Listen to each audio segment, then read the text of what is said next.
Hello everyone, कैसे हैं आप सभी लोग। मैं हूं विवेक फ्रॉम फिनटेक्स प्रो, जहां पर हम बात करते हैं फाइनेंस एंड टैक्सेशन की। एंड आज के सेशन में हम डिस्कस करने वाले हैं चैट जीपीटी के बारे में। स्पेशली चैट जीपीटी किस तरीके से एक टैक्स प्रोफेशनल की, एक एडवोकेट की, एक चार्टर्ड अकाउंटेंट की हेल्प करने वाला है नोटिस का रिप्लाई ड्राफ्ट करने में।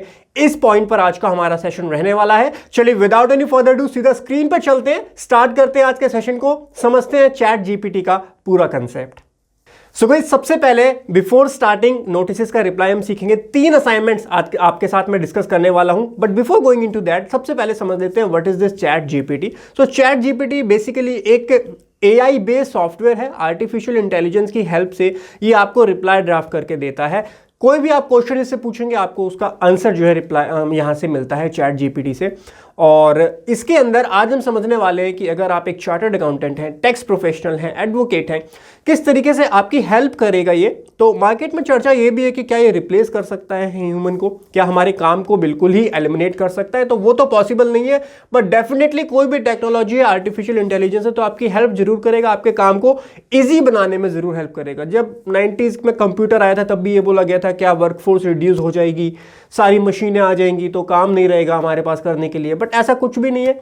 नई टेक्नोलॉजी आती है तो नई अपॉर्चुनिटीज के साथ में आती है ना। अगर आप ही उन अपॉर्चुनिटीज को ग्रैब नहीं करना चाहते हो तो ये कहीं ना कहीं आपका ही लॉस है। अगर आप बिल्कुल इग्नोरेंट रहोगे, उसका यूज नहीं करोगे, तो इसमें जो नुकसान है वो आपका ही है। इसीलिए हर एरिया में, काफ़ी एरिया में चैट जीपीटी का यूज़ हो रहा है। तो आज मैं आपको बताने वाला हूँ एज अ टैक्स प्रोफेशनल, मैंने भी इसको वैसे यूज़ किया है 1-2 बार, और काफ़ी अच्छे रिप्लाई जो है वो आपको ये बना करके देता है। सो आज हम 3 नोटिस के बारे में चर्चा करेंगे। पहले आपको नोटिस दिखा देता हूँ। जीएसटी डिपार्टमेंट की तरफ से 3 नोटिस आए हैं। 3 नोटिस आपके साथ डिस्कस करूंगा। इसका रिप्लाई ड्राफ्ट करने की कोशिश करेंगे कि एक प्रोफेशनल रिप्लाई, एक अच्छा रिप्लाई हमको मिल पाता है चैट जीपीटी से या नहीं मिल पाता है। वो हमारा आज का ऑब्जेक्टिव रहने वाला है। सबसे पहले सबसे बेसिक सा एक जो ऑब्जेक्शन आपको मोस्टली हर जीएसटी रजिस्ट्रेशन में आजकल आ जाती है, तो जीएसटी रजिस्ट्रेशन के अंदर ऑब्जेक्शन जो है उसको समझते हैं। तो ये एक शो कॉज नोटिस इशू किया गया है डिपार्टमेंट की तरफ से एक टैक्स पेयर को, और जीएसटी रजिस्ट्रेशन के लिए टैक्स पेयर ने यहां पर अप्लाई किया था, और इसका हमारे पास जो है डॉक्यूमेंटेशन यहां पर मांगी है। एक बार ब्रीफ कर देता हूं आपको क्या क्या इंफॉर्मेशन यहां पे हमसे मांगी गई है।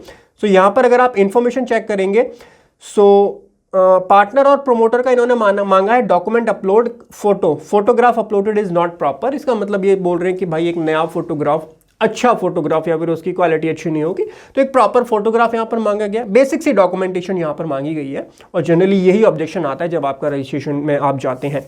और दूसरा है कि प्रिंसिपल प्लेस ऑफ बिजनेस में ऑब्जेक्शन रेज की गई है कि भाई document uploaded other please specify upload a proper notarise rent agreement having recent photograph and KYC document of the landlord या ऑनर। या फिर मतलब हमने जो रेंट एग्रीमेंट यहाँ पे अपलोड किया था उसमें फोटोग्राफ मिसिंग थी, तो यहाँ पर हमसे बोला गया कि आप फोटोग्राफ उस पर अटैच कीजिए और उसके बाद में आप हमको प्रोवाइड कीजिए। बिल्कुल अंडरस्टैंडेबल है, इजी सी ऑब्जेक्शन है, कोई ज़्यादा बड़ी चीज़ नहीं है। विद प्रॉपर ओनरशिप प्रूफ यहाँ पर मांगा गया है। तो प्रॉपर ओनरशिप प्रूफ वैसे हमने दिया हुआ था, इलेक्ट्रिसिटी बिल दिया हुआ था ओनर का, बट वो भी हम यहाँ पर सेपरेटली अटैच कर देंगे। ऑल्सो अपलोड करो केवाईसी डॉक्यूमेंट ऑफ 2 विटनेसेस। अब जो विटनेस हमने डाले थे रेंट एग्रीमेंट के अंदर, उसके यहाँ पर इन्होंने मांगे KYC document, PAN, Aadhaar and photograph. Upload करो photo of the business premises की फोटो अपलोड करो। तो देखिए, इसका रिप्लाई ड्राफ्ट करने में वैसे इतना ज़्यादा कोई हैक्टिक टास्क नहीं है। आप रिप्लाई में बस ये लिख देंगे कि ऑल डॉक्यूमेंट्स आर अटैच, और सारे डॉक्यूमेंट्स आप अटैच कर दीजिए, काम आपका हो जाएगा। बट फिर भी अगर आपको एक प्रोफेशनल रिप्लाई भी ड्राफ्ट करना है कि भाई चैट जीपीटी चलो एक काम करो, हमको इसका एक रिप्लाई भी ड्राफ्ट करके दे दो जिसमें सारे डॉक्यूमेंट्स भी हम अटैच कर दें और फिर उसको हम अपलोड कर दे जीएसटी पोर्टल पर, तो वो वाला टास्क हम करने वाले हैं। ठीक है, क्योंकि जब आप रिप्लाई इसका शो कॉज नोटिस का रिप्लाई देने जाते हो तो आपके पास ऑप्शन आता है वहाँ पर आप जो है सेपरेटली डॉक्यूमेंट्स भी वहाँ पर अटैच कर सकते हो। ठीक, तो हम क्या करने वाले हैं, इसका रिप्लाई चैट जीपीटी से करवाने वाले हैं। सर इसके रिप्लाई में ज़्यादा कुछ टेक्निकल नहीं है, अभी आपको और भी रिप्लाई दिखाऊंगा। इसका तो बहुत सिंपल सा रिप्लाई है, यहाँ पे बस डॉक्यूमेंटेशन की रिक्वायरमेंट है और ज़्यादा कुछ रिप्लाई में करना नहीं है आपको। नेवरदलेस चलते हैं, चैट जीपीटी पे आ गए। चैट जीपीटी पे हम डालते हैं हाय, सबसे पहले हाय हेलो कर लेते हैं। चलिए, how can I help you today. So I have receive a GST notice for registration under GST, can you help मी, और आज आपको ना एक हिंदी में भी दिखाऊंगा कि मेरे पास एक नोटिस हिंदी में भी आया हुआ है। वीडियो लास्ट तक देखना क्योंकि ये चीज़ें थोड़ी सी टेक्निकल हैं और आपको समझ में आएगा एक्चुअल में आपको उसका यूज़ कैसे करना है। बहुत सारी इंडस्ट्री इसको यूज़ कर रही हैं नाउ, हमको भी एज अ टैक्स प्रोफेशनल इसको ज़रूर यूज़ करना चाहिए अपनी प्रैक्टिस में, ठीक है। So can you help me in replying I have such notice. So अब पूछेगा भाई डिटेल्स बताओ, श्योर मुझे जनरल गाइडेंस, और ये हमको बता देगा। सो रुक जा भाई। So I have receive below notice for GST registration. अरे रुक जा भाई, रुक जा, स्टॉप, ज़्यादा ही कुछ ये बताने लग गया। देखो इसको एग्जैक्ट बताते हैं हमको चाहिए क्या कि भाई आई हैव रिसीव्ड बिलो नोटिस हम यहां पर अटैच करेंगे फॉर जीएसटी रजिस्ट्रेशन। क्या नोटिस आया है, नोटिस यहां पर हम डाल देते हैं। एक सेकेंड, ये जो नोटिस है इसको ओपन करते हैं और इसमें जो जो हमको रजिस्ट्रेशन में ऑब्जेक्शंस आई हैं इसको कॉपी करते हैं। ये ऑब्जेक्शन हमको आई हैं, हमने चैट जीपीटी को बता दिया कि चैट जीपीटी भाई दीज आर द ऑब्जेक्शंस, ठीक है। इन अबव ऑब्जेक्शन, थोड़ा सा केस समझा देते हैं इसको। In above objection some documents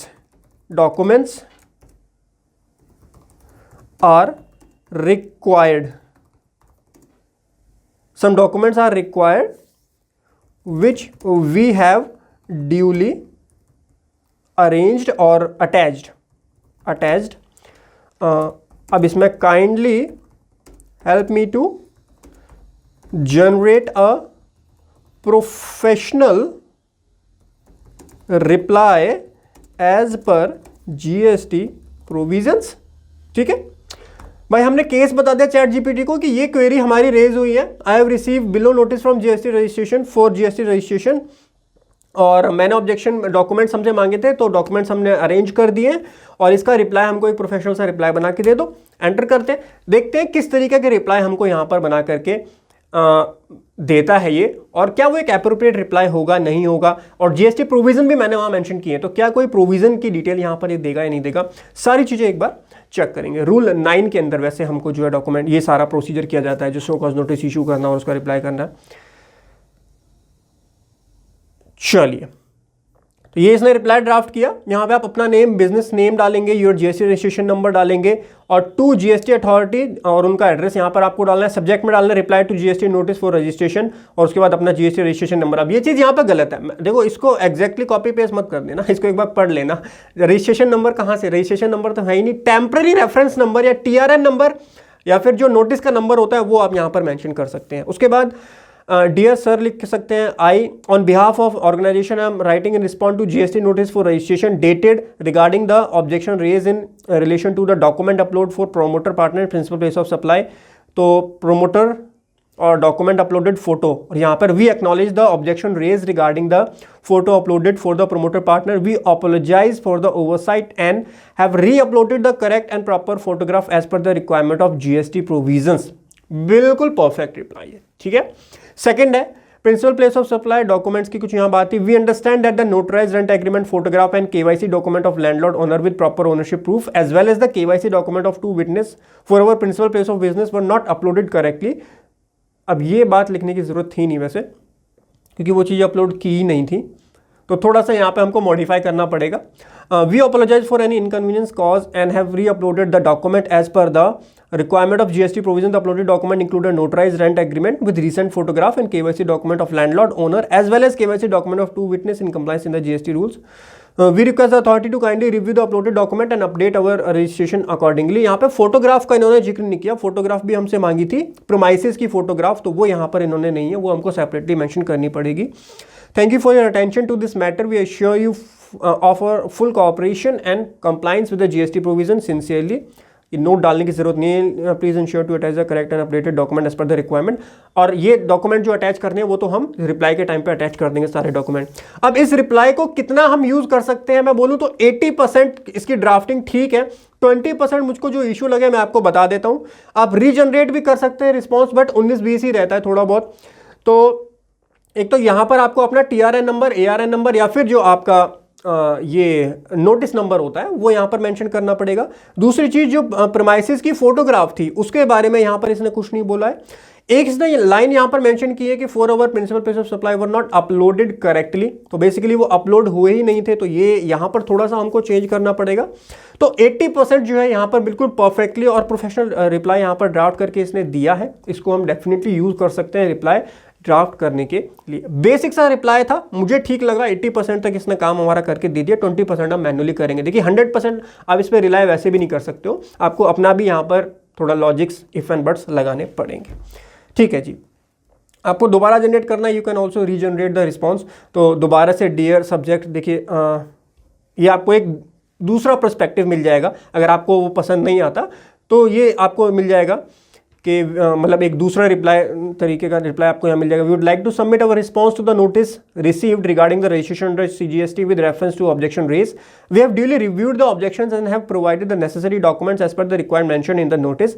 however we understand that a concern are related to the document submitted and we would like to provide further clarification and address the issue raised.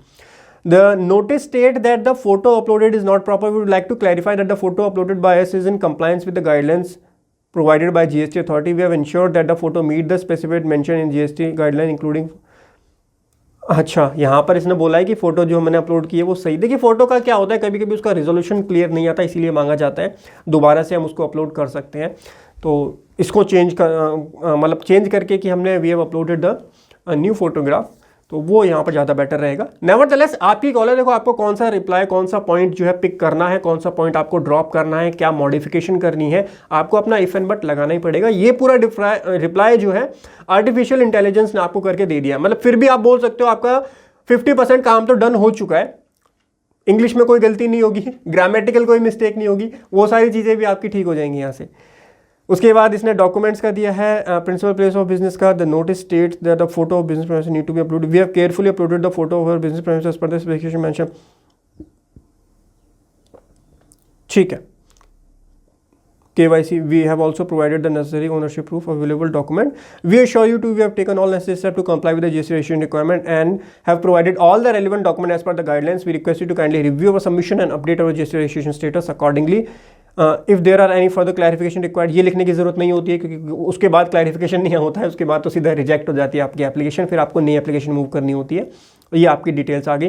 चलिए, मेरे को अच्छा लगा, दूसरा वाला जो है मुझे ज़्यादा बेटर लगा, तो इसको हम ले सकते हैं। ठीक है, दोबारा जनरेट करना चाहते हो कर सकते हो, बट डेफिनेटली आपको एक प्रॉपर आइडिया मिल गया होगा कि किस तरीके से हमको जो है यहाँ पर रिप्लाई मिलता है चैट GPT की तरफ से। बहुत ही अच्छा टूल है, आप यूज़ कर सकते हो। हम भी इसको ग्रेजुअली यूज़ करना स्टार्ट कर दिया है।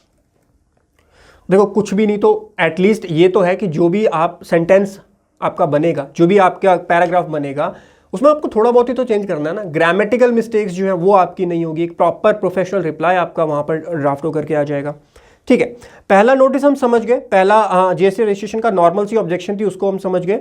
अब थोड़ा सा टेक्निकल चलते हैं, ASMT 10 का एक रिप्लाई देखते हैं। वैसे गाइज अगर आप इसका डिटेल में सीखना चाहते हो ना, कैसे रिप्लाई एक्चुअल में ड्राफ्ट करना होता है, कौन कौन से पॉइंट्स हमको ध्यान रखने होते हैं, बहुत डिटेल में वीडियो और रिप्लाई पोर्टल पे कैसे अपलोड किया जाता है, इससे रिलेटेड हमारा practical course in GST, ITR and TDS है, जिसका लिंक आपको नीचे डिस्क्रिप्शन में मिल जाएगा, वहाँ पर जाके आप चेक कर सकते हैं। बहुत डिटेल में ये सारी केस स्टडीज हम वहाँ पर भी डिस्कस करते हैं। ASMT 10 का लाइक ये नोटिस है, तो ये नोटिस एक क्लाइंट को आया था। नोटिस को अगर आप समझे तो सिंपल सा नोटिस है, और वो भी हिंदी में नोटिस है। बड़ा चैलेंज ये है कि हिंदी में नोटिस, अब चैट GPT से इसका रिप्लाई कराने जाओगे तो हिंदी में कैसे वो लेगा, एक बार चलेंगे अभी समझेंगे सारी। पहले नोटिस समझ लो कि नोटिस ASMT 10 हमको इशू किया गया, सेक्शन नंबर 61 के अंदर हमको ये नोटिस इशू कर दिया गया।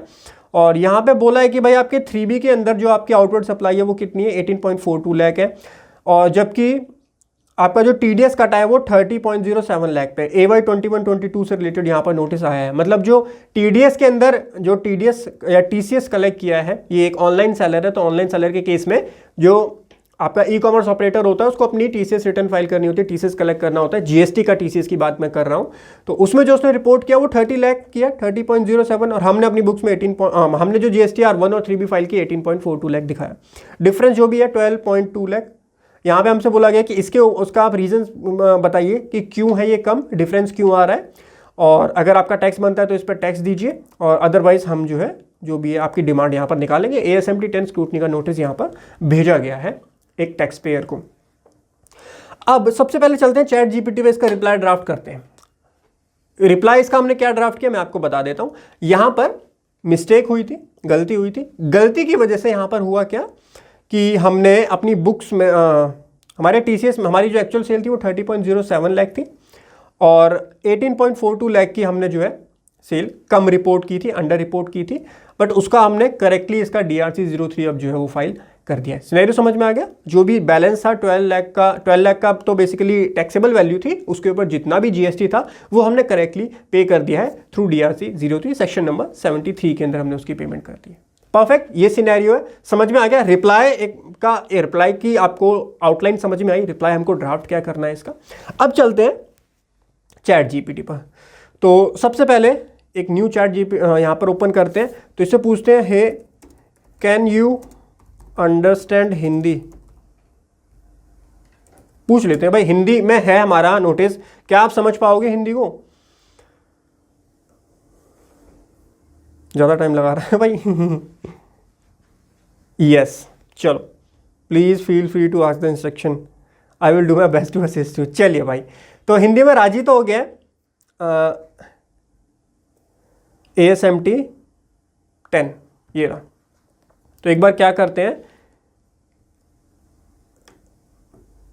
यहां से लेकर और जो पूरा नोटिस था हिंदी वाले इसको कॉपी करके पेस्ट कर देते हैं। मुझे नहीं पता भाई इसको below is the notice received from GST department, और यहाँ पे हम नोटिस डाल देते हैं एंड एंटर कर देते हैं। सो अब देखते हैं पहले तो क्या इसको समझ पाता है नहीं समझ पाता, पहले उसको देख लेते हैं। ओके, यह नोटिस आपको GST विभाग से प्राप्त हुआ है। नोटिस में आपके वित्तीय वर्ष के सभी महीनों के 3B जांच पर विनम्रता से सूचित कर रहा है। नोटिस, अच्छा ये तो भाई इसको बहुत अच्छे तरीके से कन्वर्ट करके दे रहा है।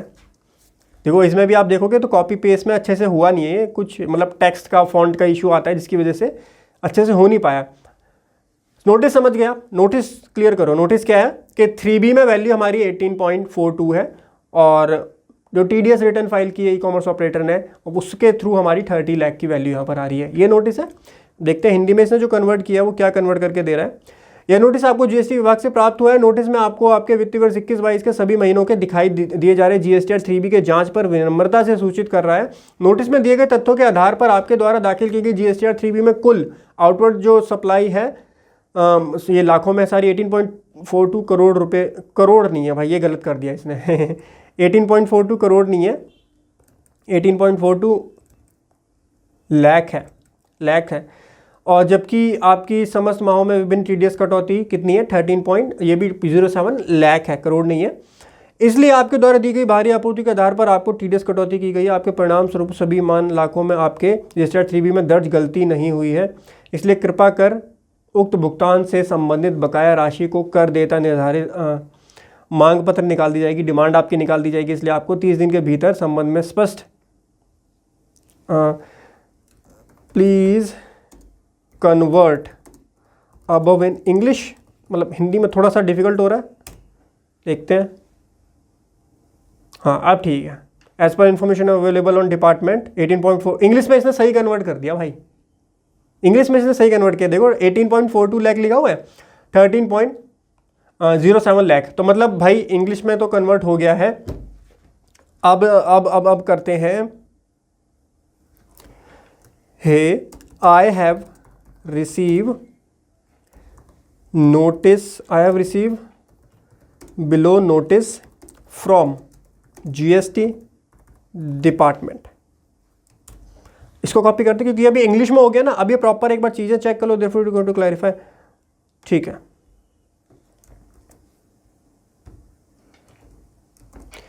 ये हमने नोटिस डाल दिया। Kindly help me to reply a professional draft. अभी आप नॉर्मली भी लिख सकते हो बट मुझको थोड़ा सा प्रोफेशनल चाहिए तो मैं इसलिए यहाँ पे इसको मेंशन करके देता हूँ। देखो ये एक AI टूल है, जितना अच्छे से आप एक्सप्लेन करोगे ना अपनी क्वेरी उतने अच्छे से आपको यहाँ रिप्लाई मिल जाएगा। तो ये मशीन आर्टिफिशियल इंटेलिजेंस इस तरीके से ही काम करती है। अब मैं लिखने को यहाँ पे लिख लेता था please help me to draft a reply, तो मैंने लिखा प्रोफेशनल ड्राफ्ट करो, please help me to reply a professional draft on the basis of below points. अब यहां पे मैं पॉइंट्स मेंशन कर देता हूं कि shortfall of 12.28 in taxable value is accepted and the due tax along with interest has been paid through DRC 03 के through इसकी पेमेंट होती है। अब ये चीज़ें तो आपको पता होनी चाहिए, ये चीज़ें चैट जीपीटी थोड़ी बताएगा। आप अगर उसको बता के दे दोगे तो अपने रिप्लाई में जरूर उस चीज़ को वो ड्राफ्ट करेगा, ठीक है। सो हमने यहाँ पे बोला कि भाई शॉर्टफॉल जो है 12.28 लाख का है ना, शॉर्टफॉल ऑफ 2 LAKH, ठीक है। In taxable value is accepted and the due tax along with interest has been paid through DRC 03 under section mention कर दो, आपको पता है, अंडर सेक्शन 73 सबसेक्शन 10, ये खाली सेक्शन 73 यहाँ पर मेंशन कर दो, ठीक है, ठीक है। ये अपना रिप्लाई है। अब इतना छोटा रिप्लाई तो वैसे भी आप नहीं दोगे। अब इसका एक प्रोफेशनल रिप्लाई देखते हैं किस तरीके से हमको ये बना करके देता है। अब है रियल टेस्ट चैट जीपीटी का, क्योंकि ये थोड़ा सा टेक्निकल यहाँ पर ऑब्जेक्शन थी और उसका रिप्लाई थोड़ा सा प्रोफेशनल तरीके से आपको देना है अगर ये केस क्लोज करवाना है आपको तो। परफेक्ट, चलिए रिप्लाई ड्राफ्ट हो चुका है, देखते हैं। तो ये आपकी डिटेल आ गई, रिसिपेंट का डिटेल आ गई और यहाँ पर है clarification on discrepancy in GSTR 3B returns, आगे हम लिख सकते हैं एंड GSTR 7। और रिसिपेंट का डियर सर आप लिखेंगे I am writing in response to notice I receive from GST department regarding the discrepancies in GSTR 3B for the financial year 21-22 I acknowledge that. अब इसको ना यहाँ से देख लेते हैं, 21-22 का केस था। I acknowledge that there is shortfall of 12.28 lakh in the taxable value as per the information available on the departmental portal. I would like to inform you that I have reviewed the discrepancy and I accept the shortfall of 12.28 lakh in total outward supply in 3B value as per the departmental's record. I have already taken corrective measure by paying the due tax along with the interest through DRC 03 under section 73 of the CGST Act आएगा, वैसे GST Act भी कर सकते हैं। I apologise for any convenience cause due to, मतलब ये मुझे point डालने का कोई मतलब लगता नहीं है, खैर नेवरदलेस थोड़ा बहुत कट शॉर्ट आप कर सकते हो अपने accordingly. In my GSTR 3B return I assure you that I am committed to maintaining accurate and compliant GST filing in the future. Please find attach the proof of payment. ये important point है क्योंकि हमको DRC 03 का जो चालान है, जो payment आपने की है, उसकी कॉपी भी यहाँ पर अटैच करनी पड़ेगी। तो ये पॉइंट भी यहाँ पे इसने मेंशन कर दिया। I request you to kindly update the record accordingly and consider the matter. If you need any further information or clarification, please do not hesitate to contact me. नहीं, ये लाइन मुझे नहीं लगता लिखनी चाहिए। I appreciate your attention to the kind matter and thank you for the cooperation। हाँ, ये line perfect है। परफेक्ट नोटिस ने रिप्लाई ड्राफ्ट कर दिया। केस समझ में आया आपको क्या था? 12.28 लाख की हमारी सप्लाई थी, हम उसको एक्नॉलेज करते हैं, हम उस पर जो भी टैक्स और इंटरेस्ट है वो पे करना चाहते हैं, हमने वो पे कर दिया। एक प्रॉपर रिप्लाई इसने ड्राफ्ट करके दे दिया। 95% मुझे अप्रोप्रिएट लगा ये रिप्लाई जो यहाँ पर इसने ड्राफ्ट करके दिया। थोड़ी बहुत एक दो चेंजेस हैं जो कि हम करके इसको कॉपी करके आप वर्ड में पेस्ट करके एक प्रॉपर रिप्लाई यहाँ से ड्राफ्ट कर सकते हैं। अच्छा रिप्लाई ड्राफ्ट करके दिया इसने, अप्रिशिएट इट। चलिए दूसरा रिप्लाई हो गया। अब चलते हैं, एक रिप्लाई आपको एक नोटिस और दिखाता हूं एंड फिर उसका रिप्लाई भी ड्राफ्ट करने की कोशिश करेंगे। ये रहा,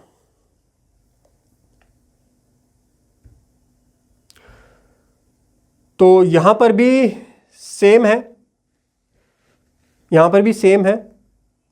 यहां पर जो है हमारा केस क्या है, हमारा केस ये है कि हमारी GSTR 7 और GSTR 3B के अंदर यहां पर डिफरेंस आ रहा है।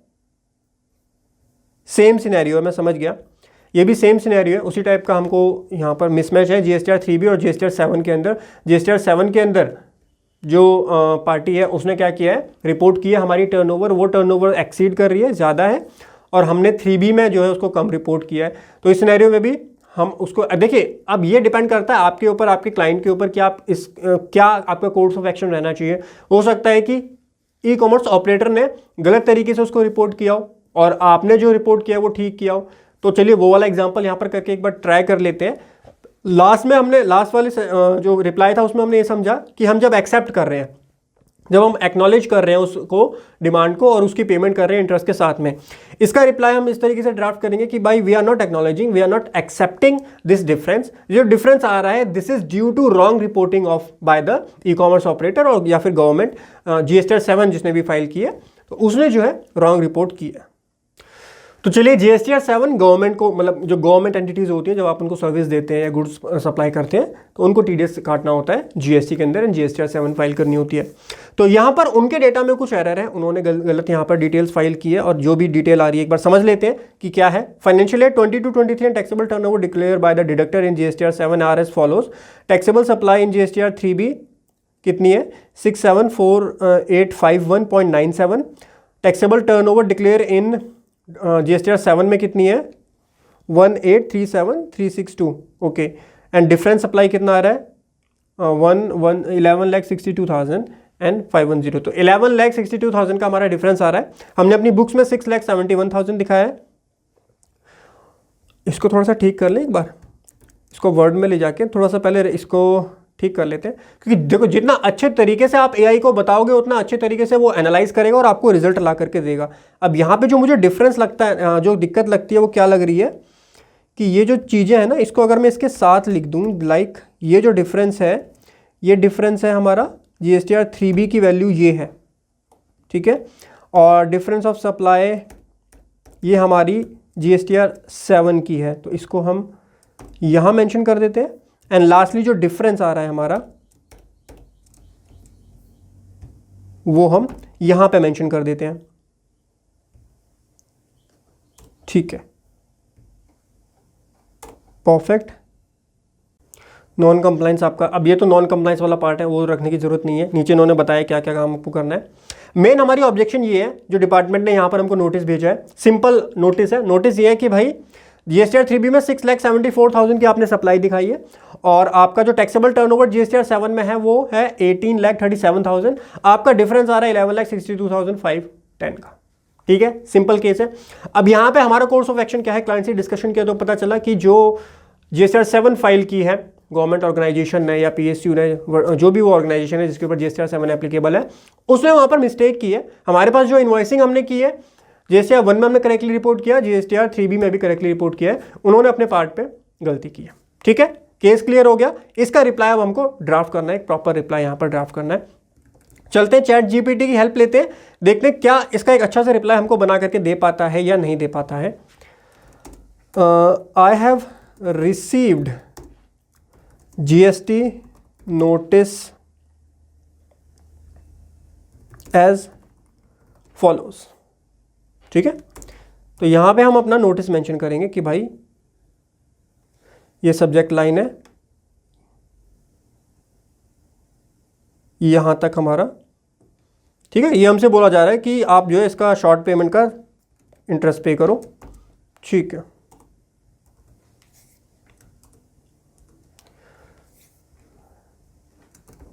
इन view of above notice we have made some explanations mentioned as follows, ठीक है।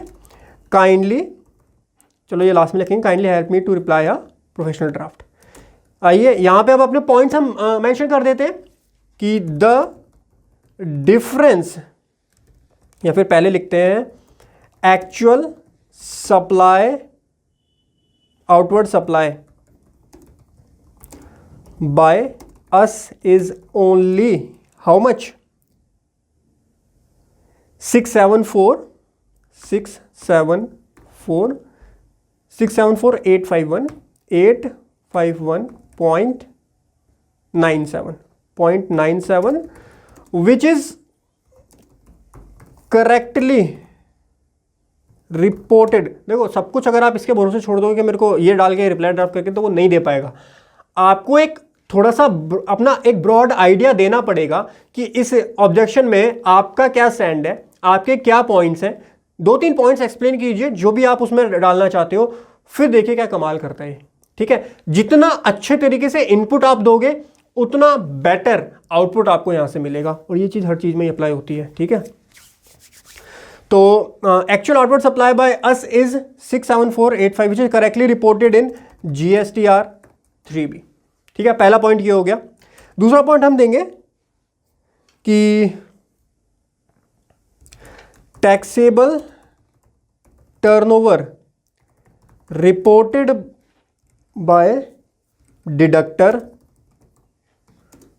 अंडर GSTR 7, डिडक्टर की स्पेलिंग तो ठीक ही लग रही थी वैसे, डिडक्टर अंडर GSTR 7 ऑफ कितने की थी, 1837 362.74 is not correct, and we have already requested to deductor to amend the respective GSTR 7. Hence, we are not liable to pay the tax on difference of rupees, difference of rupees नहीं लिखते, amount लिख देते हैं। कितना था, 11,62,510, 11,62,510.7, ठीक है। अब ये तो थोड़ा मैंने अपने तरीके से 2-3 पॉइंट ब्रॉडली यहां पर बना करके लिख दिए। इसको क्लोज करते हैं, बोलते हैं भाई kindly help me to draft a professional reply on above on the basis of above explanations. Fair enough? चलो let's see the magic। कितना प्रोफेशनल तरीके से, देखो 3 पॉइंट मैंने मेंशन किए, मैंने कोई ज़्यादा बड़ी चीज़ थोड़ी की। मैंने आपको पहले बता दिया केस हम हमारी डायरेक्शन क्या रहने वाली है रिप्लाई करने की। मैंने आपको ब्रॉडलाइन बता दी कि भाई जो GSTR 7 फाइल की है दूसरी पार्टी ने, उसने गलत फाइल की है, हमने उसको ऑलरेडी मेल कर दिया कि भाई आप उसको करेक्ट करो, आप उसको अमेंड करो। उसने गलतली जो है वहां पर फाइल किया। हमने जो अपनी GSTR 1 फाइल की, हमने जो अपनी GSTR 3B फाइल की, जो हमारे पास इनवॉइसेज है वो बिल्कुल ही करेक्ट है। इसके बेसिस पर ये 2-3 पॉइंट बस मैंने वहां मेंशन किए, इसके बेसिस पर मुझे, और मैं लायबल नहीं हूं, मुझको उसकी लायबिलिटी पे नहीं करनी, ठीक है। क्लाइंट से ये डिस्कशन हुआ हमारा। नाउ काफी बड़ा रिप्लाई दिया, चलो डिस्कस करते हैं एक बार कौन कौन से पॉइंट्स अच्छे हैं, क्या रखना चाहिए क्या नहीं रखना चाहिए। तो ये डिटेल्स आ गई। सब्जेक्ट आ गया response to GST notice regarding mismatch in GSTR 3B, GSTR 7 for FY 22-23 में था, बिल्कुल सही। डियर रिसीवेंट का नेम आएगा यहाँ पर। I am writing in response to the notice receive from your estimate office regarding the mismatch between GSTR 3B and 7 for the financial year 22-23 pertaining to the liability declare by the director. Perfect, चलिए पहला paragraph बिल्कुल perfect है। I would like to clarify that the taxable supply as reported in GSTR 3B for the said period is 674,851.97, 674,851.97, which is the accurate and correct amount. However, we have noticed that the deductor has reported a taxable turnover of 1,837,362.74 in their GSTR 7, against which TDS TCS has been deducted. We have already communicated with the deductor and requested them to amend the GSTR 7 as per the reported amount is not in line with our actual output. मजा आ गया भाई, मजा आ गया। मतलब मैं भी अगर इसका रिप्लाई बनाने जाता ना, मुझे नहीं लगता मैं इतना अच्छे तरीके से इसको ड्राफ्ट कर पाता। मज़ा आ गया, मज़ा आ गया। मैं क्यों बोल रहा हूँ भाई, इसको अगर अच्छे से यूज़ करना सीख गए ना, मज़ा आ जाएगा आपको। अगला, चलो यहाँ तक बात समझ में आ रही है कि भाई हमारी लाइन जो हम बोलना चाह रहे थे वो हमको इसने एक प्रोफेशनल तरीके से निकाल के दे दिया। Due to this discrepancy in the deductor reporting there is a difference of 116,251.77 between the supply against TDS TCS and the supply reported in GSTR 3B as per our records and the actual transactions. ठीक है, we are not liable to pay tax on the difference as it is not our actual liability. मतलब इसको थोड़ा सा ठीक किया जा सकता था, मतलब इसको मुझे लगता है थोड़ा सा ठीक किया जा सकता था। We would like to bring to your attention, we would like to bring to your attention that we have always been compliant with GST regulation and have diligently filed our return based on the actual transaction. We have also been proactive in communicating with the deductor to rectify the discrepancy in their reporting. We request your kind consideration and review of the fact presented above and urge you to take appropriate action to rectify the mismatch between GSTR 3B and GSTR 7 based on the actual taxable supply. We also request you to kindly waive any interest or नहीं, ये नहीं लिखना भाई, ना, इसको change करना पड़ेगा। जब टैक्स नहीं बनता तो वेवर की रिक्वेस्ट डालना इंटरेस्ट के लिए मुझे नहीं लगता कहीं से भी लॉजिकल है, ये पॉइंट यहाँ से हटाना पड़ेगा। On penalty that may have been levied on the discrepancy as it is not attributable to any fault on our part. मुझे लगता है कि ये रिप्लाई में डालना ठीक नहीं है। जब आप टैक्स लायबिलिटी एक्सेप्ट नहीं कर रहे हो तो बाय डिफ़ॉल्ट ये चीज़ बन जाती है कि उसके ऊपर जो भी इंटरेस्ट या कोई भी पेनल्टी है, इंटरेस्ट है, तो उसका कोई पॉइंट वहाँ पर नहीं आता है। We are committed to maintain full compliance with the GST law and regulation. We assure to our cooperation resolving the matter. Please do not, ये हेजिटेट वाली लाइन डालने की भी कोई ज़रूरत नहीं है, ठीक है। और उसके बाद thank you for the your attention, ठीक है। फिर से 95% I am satisfied with this reply. जो मेरी इंटेंशन थी यहाँ पर बिल्कुल प्रोफेशनल वे में इसने ड्राफ्टिंग कर दी, और मैं भी अगर लिखने के लिए जाता तो I can not right in such a professional manner. मैं खुद एक्सेप्ट कर रहा हूँ भाई, आपसे मैं नहीं इतना प्रोफेशनल तरीके से लिख पाता जितना प्रोफेशनल तरीके से, और हमने एक्चुअली इसका रिप्लाई दिया है। केस एक्सेप्ट हो, केसेस ये सारे क्लोज हो चुके हैं, काफ़ी मतलब पुराने केसेस हमारे क्लाइंट्स के हैं, लेकिन ये जो रिप्लाई है मज़ा आ गया रिप्लाई देख करके। तो डेफिनेटली इसको हम तो यूज़ कर ही रहे हैं, आपको भी यूज़ करना चाहिए अगर आप एक टैक्स प्रोफेशनल हैं, सीए हैं, अकाउंटेंट हैं, एडवोकेट हैं, तो इस पर्पस के लिए। बाकी और भी काफ़ी सारे ऑब्जेक्टिव्स हैं, ज़रूरी नहीं है कि खाली नोटिस के रिप्लाई के लिए आप इसका यूज़ करेंगे। चलो 3 नोटिस के रिप्लाई हमने डिस्कस कर लिए। अब आपको दिखाता हूँ, लाइक आप एक अकाउंटेंट हैं, किसी फर्म में काम करते हैं, और यहाँ पर पेंडिंग पेमेंट आपको जो है मंगानी है। आपके डेटर्स जो हैं पेंडिंग पेमेंट आपको मंगानी है। कोई डेटर है, मान लीजिए फिनटेक्स प्रो एडवाइजरी एलएलपी, तो हमसे आपको पैसा लेना है, तो फिनटेक्स प्रो एडवाइजरी एलएलपी से आपको जो है पैसा मंगाना है, जो उनके ड्यू है, अभी 50 लाख का ड्यू है, वो पेमेंट आपको मंगानी है। लिख सकते हो कि भाई आपका इतना ड्यू है, प्लीज़ पे द अमाउंट। दूसरा तरीका है चैट जीपीटी में जाओ, अमाउंट बता दो, क्या आपको लिखना है वो बता दो, और उसका रिप्लाई देखो। अब देखो मेरे को रिप्लाई करना है कि फिनटेक्स प्रो एडवाइजरी एलएलपी के 50,000 ड्यू है, वो पे करवाने हैं। सो देखो मैं एक्चुअल में बता देता हूँ मैं कैसे लिखूँगा। Dear concern, greetings of the day, बिल्कुल आपको एक्चुअल दिखा रहा हूँ मैं कैसे रिप्लाई उसका बनाऊँगा। As per our records, as per our record Fintex Pro Advisory LLP have overdue of rupees 50 lakhs in last financial year। मान लीजिए 22-23 का 50 लाख का ड्यू है। So it is requested to clear the amount as soon as possible. Regards, नीचे signature आ जाएंगे। भाई मैं तो ये रिप्लाई लिखता अगर मेरे को फिनटेक्स प्रो से 50 लाख का ड्यू मंगाना है। अब चैट जीपीटी देखते हैं किस तरीके से लिखता है। Can you help me in drafting a professional reply for payment overdue from किससे? Fintex pro advisory LLP for amounting how much? Rupees 50 lakhs। Let's see, देखते हैं।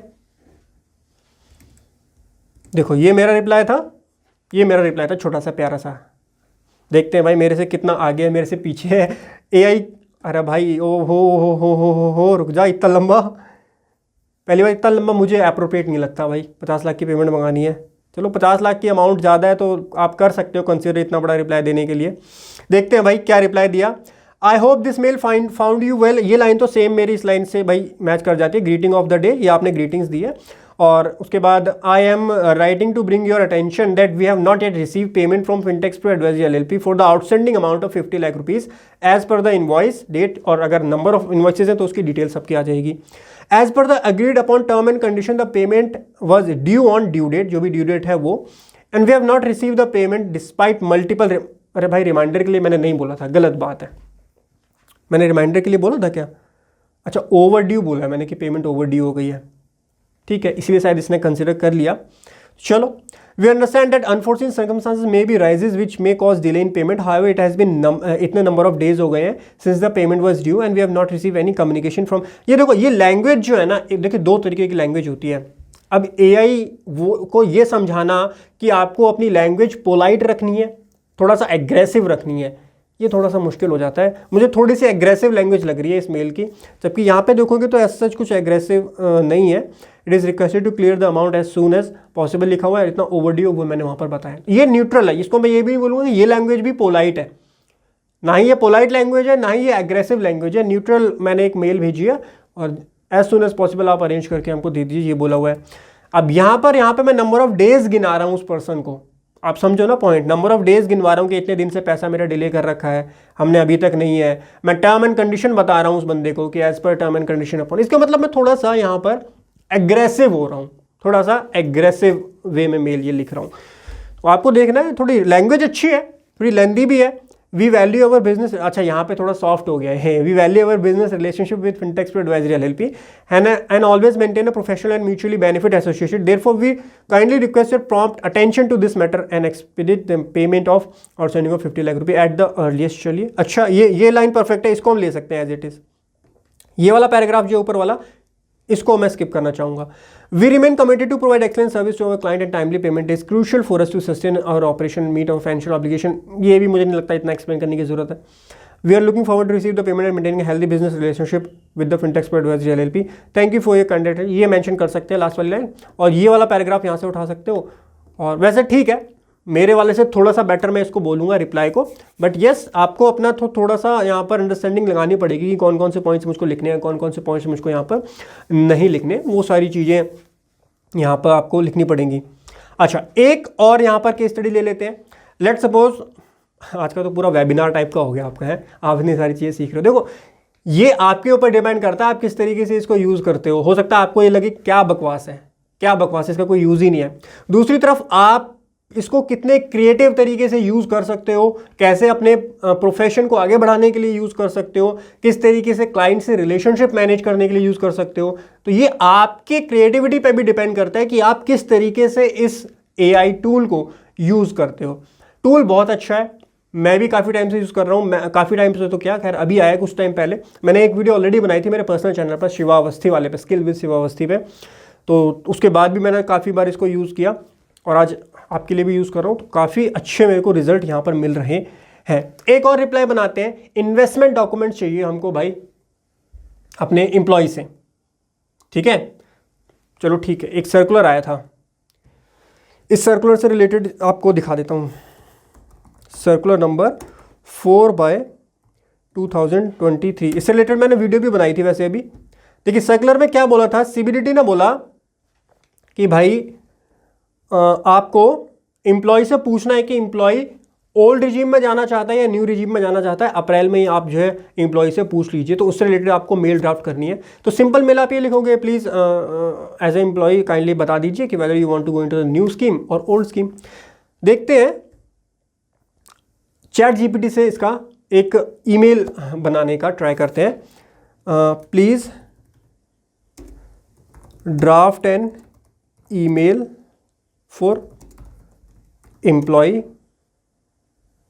किस पर्पस के लिए, email for employees, email for employees for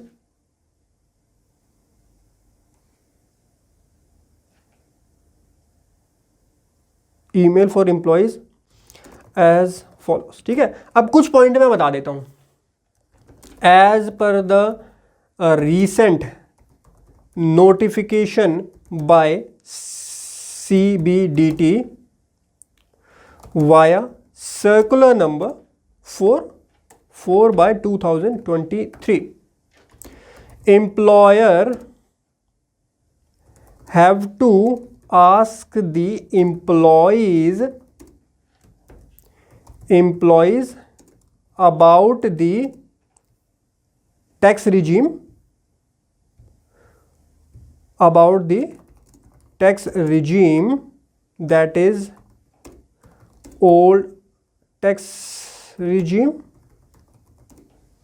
and new tax regime. Ask the employee in which tax regime, or the tax regime in which employee want to opt in. Hence, kindly reply on this mail whether you want to opt in new tax regime or old tax regime for the financial year, और ये 23-24 financial year के लिए आया था। ठीक है, पूरा crux यही था इस नोटिफिकेशन का, नोटिफिकेशन नंबर 4/2023 का यही क्रक्स था कि भाई आपको एम्प्लॉय से जो है पूछना है एक बार। तो अब मैं बोल रहा हूं काइंडली, अच्छा मैंने ऊपर भी बोल दिया था, help me to draft an email on above circular. Let's see किस तरीके का हमको यहां पर मिलता है। ठीक है, ठीक है, परफेक्ट। ठीक, चलिए पढ़ते हैं क्या रिप्लाई हमको मिला है। I hope this made find you well. We would like to bring to your attention a recent notification by the CBDT via circular number 4/2023. ठीक है, लिख सकते हैं as per notification, this is not notification, circular है, यहाँ पर इसको change करना पड़ेगा। As per circular, it is now mandatory for employers to ask employees about their preferred tax regime for the financial year 23-24. बिल्कुल perfect है। The two options available are the old tax regime and the new tax regime. In the light of this, we kindly request you to respond to this mail with your preference of tax regime for the financial year 23-24. Please indicate whether you wishes to opt for the old tax regime or new tax regime. Your prompt response will enable us to comply with the CBDT guidelines and ensure accurate tax calculation for upcoming financial year. Should you have any further queries, please do not hesitate to reach out to the HR or financial department. Thank you. Perfect mail यहाँ पर draft हो गया, बिल्कुल perfect mail. मतलब एक खाली इसको change करना है, बाकी मैं एज इट इज भेज सकता हूँ अपने एम्प्लॉयज़ को ये वाली मेल। कोई स्पेलिंग की मिस्टेक नहीं मिलेगी आपको यहाँ पे, कोई ग्रामेटिकल मिस्टेक 99% नहीं मिलेगी आपको यहाँ पर, और एक प्रोफेशनल रिप्लाई आप ड्राफ्ट कर सकते हैं, एक प्रोफेशनल ईमेल आप ड्राफ्ट कर सकते हैं। इसके अलावा बहुत सारे तरीके हैं। देखो, ये आपकी क्रिएटिविटी पर डिपेंड करता है आप किस तरीके से इसको यूज़ कर रहे हैं। मैं तो अपनी स्क्रिप्ट लिखने के लिए भी, अपने यूट्यूब का कंटेंट लिखने के लिए भी, डिस्क्रिप्शन लिखने के लिए भी इसका यूज़ कर लेता हूँ। ठीक है, करके दिखाऊँ? चलो आपके सामने लिख लेता हूँ वीडियो में। देखो, वीडियो पूरी देखोगे ना, सीख के जाओगे 4 चीज़ें, इस बात की गारंटी है। फिनटेक्स प्रो की कोई भी वीडियो मैं प्रैक्टिकली बनाता हूँ कि किस तरीके से काम होगा। अब मैं एक बनाने वाला हूँ डिस्क्रिप्शन अपनी इसी वीडियो के लिए। इस वीडियो के डिस्क्रिप्शन में देखिएगा, आपको यही मिलेगा। Kindly help me to write a description on the below topic. क्या टॉपिक है मेरा? How to use, how to benefit, नहीं, topic benefit of chat GPT for tax professionals, for tax professional and CS. ठीक है, आपको यही description मेरी actual description में भी मिलने वाली है, देख लेते हैं क्या है। एज अ टैक्स प्रोफेशनल और chartered accountant, you understand the complexity and challenges of dealing with tax law, regulation and financial data in today's fast-paced business environment. Staying updated with the tax regulatory information, providing accurate advice to client is crucial. This is where ChatGPT's cutting-edge language model can be immensely beneficial. One of the significant benefits of ChatGPT is ability to prove real-time, accurate and up-to-date information on tax law and regulation. ChatGPT is trained on vast amount of data, including tax code, regulation and case tax enable to its generating high quality response to tax queries. Another advantage of using ChatGPT is to ability to automate routine tasks. Tax professionals see often spend considerable time on repetitive tasks such as data entry. भाई मैं पूरा तो पढ़ने वाला नहीं हूँ, इसने बहुत बड़ा बहुत बड़ा, but I am satisfy, I am pretty much satisfy with this. चलो, तो ये डिस्क्रिप्शन में क्या है, नीचे डिस्क्रिप्शन में चेक कर लेना, पूरा तो शायद मैं नहीं लिखूंगा, लेकिन ज़रूर इससे कुछ ना कुछ कॉपी पेस्ट कर लूँगा। खैर मैं इसको सेव कर लूँगा, और इसमें से जो इंपॉर्टेंट पैराग्राफ्स लगते हैं वो मैं ज़रूर अपने डिस्क्रिप्शन में डालूंगा, देखिएगा और आप बताइएगा कि देखो कितना काम आसान हो गया। अब मैं सारी चीज़ें सोचता, ये डिस्क्रिप्शन में सोचता, अगर आप ब्लॉग लिखते हो तो आप समझो कि कितना ईजी हो गया आपका काम। अभी चीज़ें मैं सोचता, दिमाग लगाता और अपनी डिस्क्रिप्शन टाइप करता तो मुझे टाइम लगता, 1 सेकंड में मुझे इसने डिस्क्रिप्शन बना करके दे दी।